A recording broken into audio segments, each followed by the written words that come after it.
Gêneros orais e escritos nas escolas Nooli, Bernard Doles, Joaquim. Sequências didáticas para o oral e a escrita. Apresentação de um procedimento Doles, Joaquim Noverras, Michel Nooli, Bernard. Gêneros orais e escritos nas escolas Nooli, Bernard Doles, Joaquim. Ed. Mercado das Letras, 2004. Bernard Nooli é professor de Didática da Língua e corresponsável pela equipa de pesquisa em História das Ciências da Educação, ERISE, em francês, da Universidade de Genebra, UNIGE, na Suíça.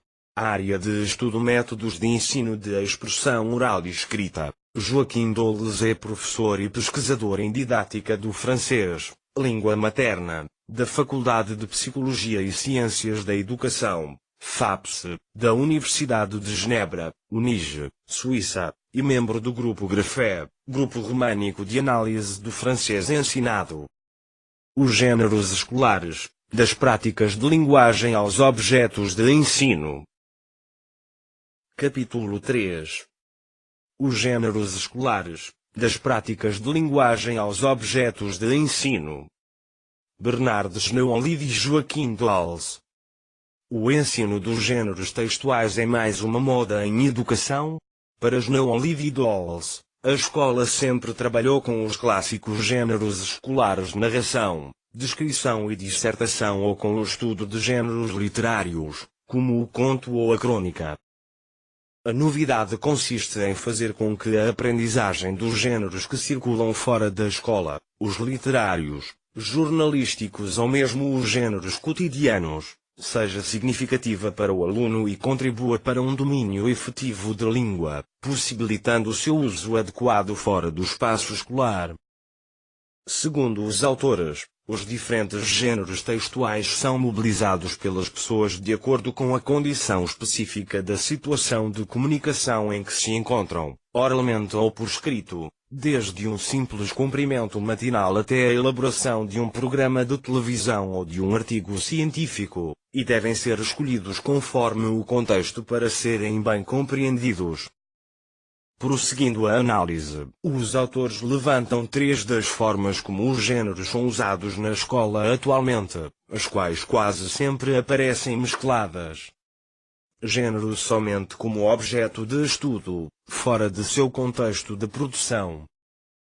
É o caso, por exemplo, de se estudar notícias com os alunos, retirando-as do jornal, seu lugar de produção e circulação e colocando-a como parte de um livro didático. Neste caso, o aluno pode não ver ligação entre o jornal, que é onde se publica e se lê a notícia na situação de comunicação original e o uso didático da notícia como objeto de estudo. A notícia, nesse caso, pode ser compreendida como sendo somente uma matéria da escola. 2. Gênero estudado dentro de uma situação de produção ficcionalizada. É o caso de produzir um jornal na classe, como se fosse um jornal verdadeiro, para estudar as formas de produção e circulação de notícias de um modo mais próximo do que ocorre fora da escola. Neste caso, o professor leva jornais para a sala de aula, explica seu funcionamento e cria, com os alunos, uma situação de faz de conta próxima da situação real de produção de um jornal que circula em sociedade. Aqui, primeiro se mostra, pela ficcionalização, como é o uso social do gênero, depois ele é tomado como coisa a ser ensinada. Dessa maneira, para o aluno, a notícia não perde o vínculo com o jornal e é compreendido de forma mais completa.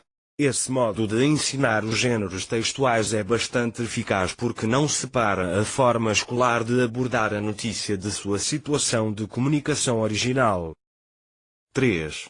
Gênero estudado numa situação real de comunicação, utilizado pelos alunos para dizer algumas coisas a alguém.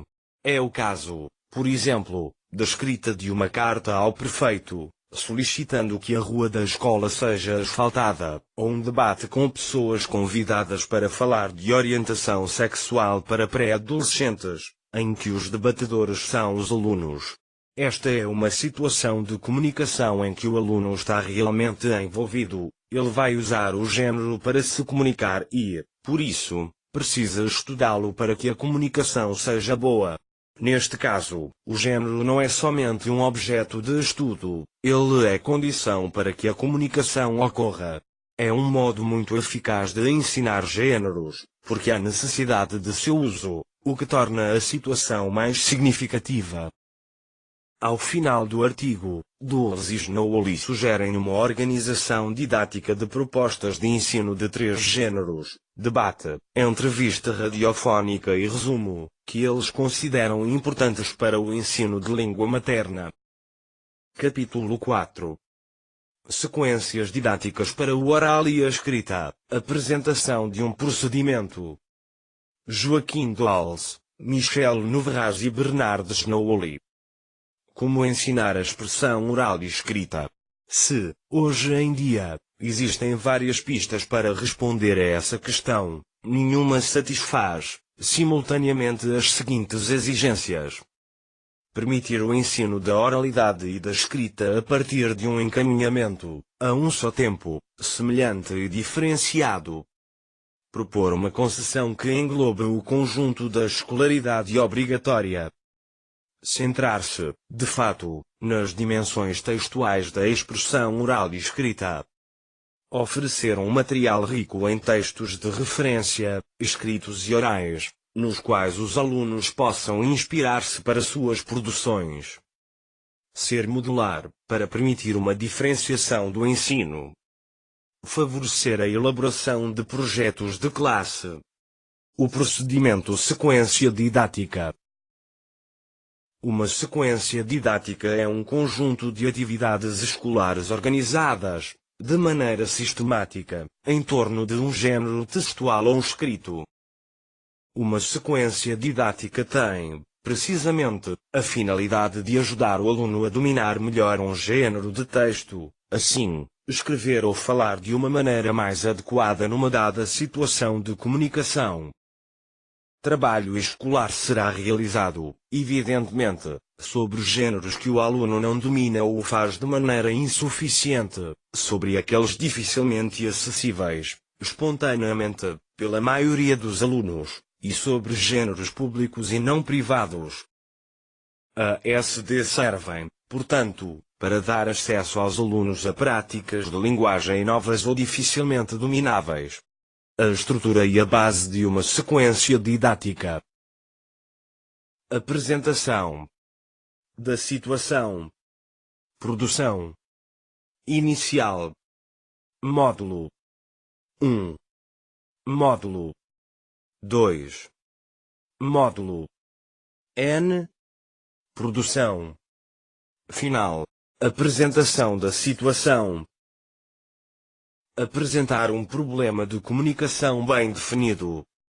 Qual é o género que será abordado? A quem se dirige a produção? Que forma assumirá a produção? Quem participará da produção? B. Preparar os conteúdos dos textos que serão produzidos. Se for o caso de uma carta do leitor, os alunos deverão compreender bem a questão colocada e os argumentos a favor e contra as diferentes posições. Para redigir um conto, eles deverão saber quais são seus elementos constitutivos, personagens, ações, e lugares típicos, objetos mágicos, etc. A primeira produção. Um primeiro encontro com o género. Somente a produção final constitui, bem frequentemente, a situação real, em toda a sua riqueza e complexidade. A produção inicial tem um papel central como reguladora da SD, tanto para os alunos quanto para o professor. 2. Realização prática de uma avaliação formativa e primeiras aprendizagens. Para o professor, essas primeiras produções constituem momentos privilegiados de observação. Não receberão uma nota, que permitem refinar a SD, modulá-la e adaptá-la de maneira mais precisa às capacidades reais dos alunos de uma dada turma. Em outros termos, de pôr em prática um processo de avaliação formativa. Módulos.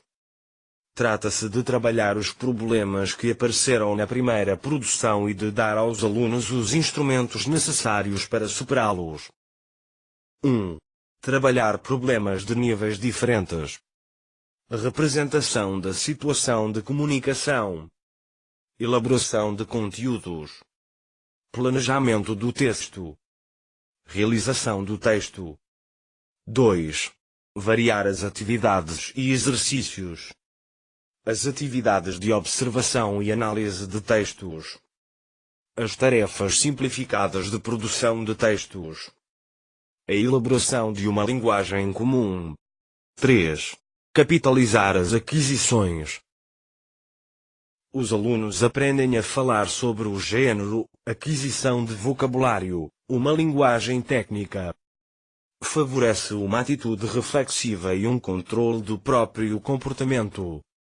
Independentemente das modalidades de elaboração, cada SD é finalizada com um registro dos conhecimentos adquiridos sobre o gênero durante o trabalho nos módulos, na forma sintética de lista de constatações ou de um lembrete ou glossário. Produção final. A finalização da SD que dá ao aluno a possibilidade de colocar em prática as noções e os instrumentos elaborados separadamente nos módulos. Essa produção permite também ao professor realizar uma avaliação sumativa. Investir as aprendizagens. Indicar-lhe os objetivos a serem atingidos e dar-lhe, portanto, um controle sobre seu próprio processo de aprendizagem, o que aprendi, o que resta a fazer.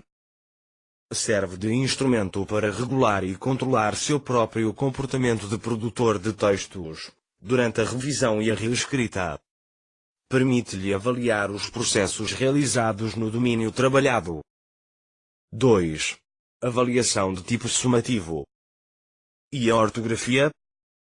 Deve ser realizada na versão final do texto, após o aperfeiçoamento de outros níveis textuais. Higienização ortográfica nos textos que serão lidos por outros. A releitura dos textos deve ser feita com o apoio de obras de referência, habitualmente disponíveis nas salas de aula, dicionários, quadros de conjugação, manuais de ortografia, etc. Agrupar os erros mais frequentes de acordo com sua tipologia que lhes permitirá tratá-los melhor. Colaboração. Dar seu texto para outros lerem é uma prática usual, mesmo entre profissionais da escrita. Os agrupamentos de gêneros correspondem às grandes finalidades sociais atribuídas ao ensino, cobrindo os domínios essenciais de comunicação escrita e oral em nossa sociedade. Retomem, de maneira flexível, certas distinções tipológicas, da maneira como já funcionam em vários manuais, planejamentos e currículos. Sejam relativamente homogêneos quanto às capacidades de linguagem implicadas no domínio dos gêneros agrupados.